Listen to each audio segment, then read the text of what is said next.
Level 1. Slave. It starts with the chain tightening around your wrists. Iron bites into skin already raw from the march.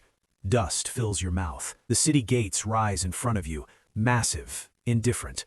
Rome doesn't shout, it doesn't threaten, it simply absorbs you. You're pushed forward. In the market, they look at your teeth, your shoulders, your scars. A man presses a thumb into your spine to test your strength.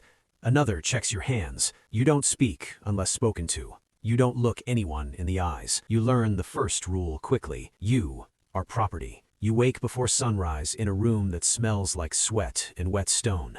30 bodies, 1 bucket, bread thrown on the floor. You eat fast, or you don't eat. You build roads, straight, endless, measured with rope and discipline. The overseer carries a vine stick.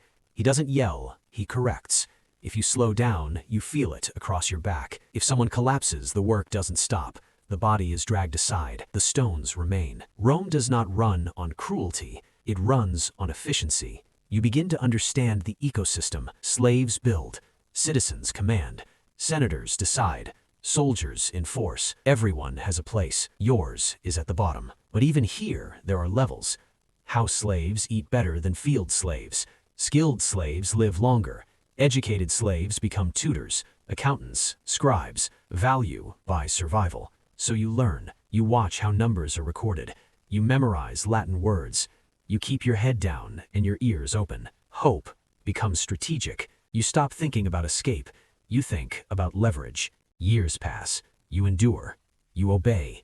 You become useful. And one morning, your master signs a document. Manumission. Freedom. The chain comes off. But Rome never forgets where you started. Level 2. Freedman. You hold your freedom certificate in both hands. It feels light. Too light. You are no longer owned. You can earn money. You can marry legally. You can stand in the marketplace and negotiate without permission. But you are marked. Freedman. The word follows you like a shadow. You are allowed to rise, but not too high. You cannot hold high office. You cannot enter the Senate. You cannot command a legion. There are ceilings built into the sky. You start small, a trading stall near the Tiber River, olive oil, grain contracts. You work from sunrise until torches are lit. You learn Rome's second rule. Reputation is currency. If you cheat, word spreads. If you deliver on time, word spreads faster. You pay taxes. You bribe when necessary. You build relationships with minor officials. You clear 2,000 sesterces your first good season, then 5,000, then 12,000. Money changes how people speak to you, but never fully. You attend public gatherings. You stand at the back. Senators pass by in white robes edged with purple. You bow your head slightly. You feel the system pressing down from above. So you look for another way up. Military service. Citizenship through loyalty. Respect through blood. You sign your name. Level 3. Legionary. The oath is simple. You swear loyalty to the emperor, not to Rome, to the emperor. They shave your head, hand you armor weighing nearly 30 kilograms, a scutum shield curved like a wall, a gladius short, inefficient. Training is relentless. You march 20 miles carrying full gear. You build fortified camps every night. You dig trenches before sleep. You wake before dawn. Discipline is everything. The man beside you becomes more important than your own comfort. Shields lock, lines hold, orders are obeyed without hesitation. You learn Rome's third rule. Individual glory is meaningless. Formation is survival. You fight in Germania. Cold rain, mud thick enough to swallow sandals. The enemy screams from tree lines. Arrows hit shields like hail. You don't think, you move. Forward. Push. Thrust. The line holds. After battle, you count the dead. Not just enemies. Yours too. There is no ceremony. Just efficiency. You are paid regularly. 225 denarii a year. Enough to send small sums back. Enough to imagine land one day. But something changes inside you. Violence becomes procedural. You stop flinching. You stop questioning. You start understanding power. Rome expands because men like you do not hesitate. Years pass. Your armor fits differently now. Your face hardens. Younger recruits look at you for guidance. You correct them before officers have to. You see opportunity. Promotion. Level 4. Centurion. The vine staff rests in your hand. It isn't decorative. You command 80 men. Your pay triples. Your tent is larger. Your armor more ornate. A transverse crest marks your helmet. You stand at the front. You enforce discipline personally. If a soldier disobeys, you punish him, not out of anger, out of necessity. Weakness spreads if not cut out. You understand Rome's fourth rule. Fear maintains order faster than kindness. You oversee training, you inspect equipment, you lead the charge when needed. Centurions die often, but they are remembered. Your men fear you, they also trust you. You make sure rations arrive, you ensure rotations are fair. You share in their hardships just enough to remain credible. You stop thinking like a soldier, you start thinking like a manager of violence. You see how supplies move, how orders flow from tribunes, how politics affects deployment. You begin to realize something. Power is not just force, it's structure, and structure can be climbed. Level 5. Tribune. You no longer stand in the mud. You stand over maps. As Tribune, you coordinate, you advise, you manage logistics for thousands. You write reports sent directly to Rome. Your uniform is cleaner, your hands softer, but the stakes are higher. If supply lines fail, soldiers starve. If intelligence is wrong, legions die. You attend dinners with governors. You listen more than you speak. You learn how favors are exchanged. Rome's fifth rule becomes clear. Information is leverage. You see how generals gain popularity through victories, how the Senate reacts to rising stars with quiet suspicion.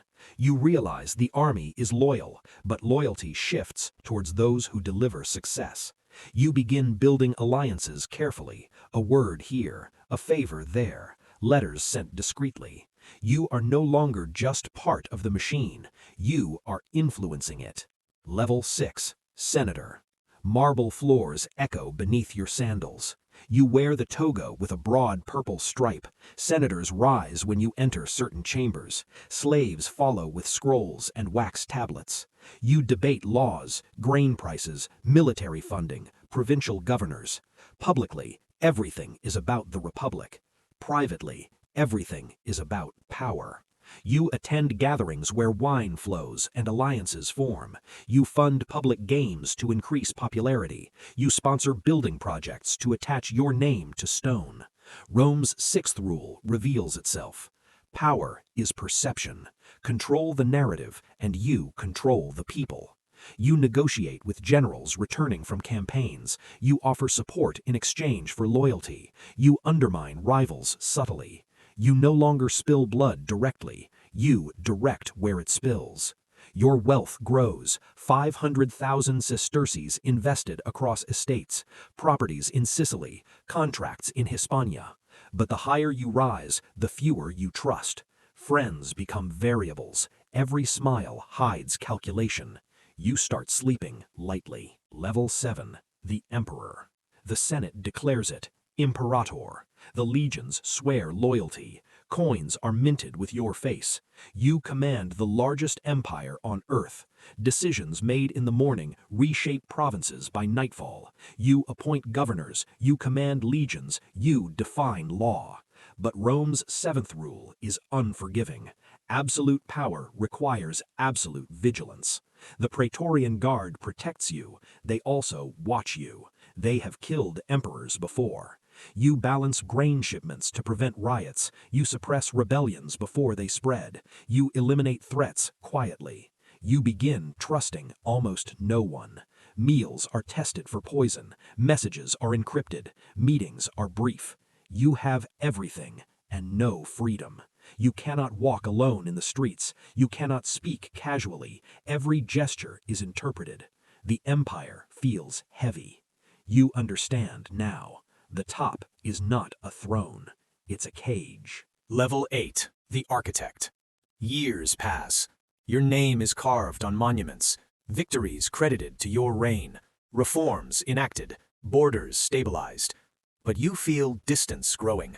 You no longer see individuals. You see systems, tax flowcharts, military rotations, succession strategies. You think about legacy, about who replaces you. You eliminate rivals early. You position a successor carefully. You adjust laws to protect the structure after you're gone. You realize Rome is not about you. It never was.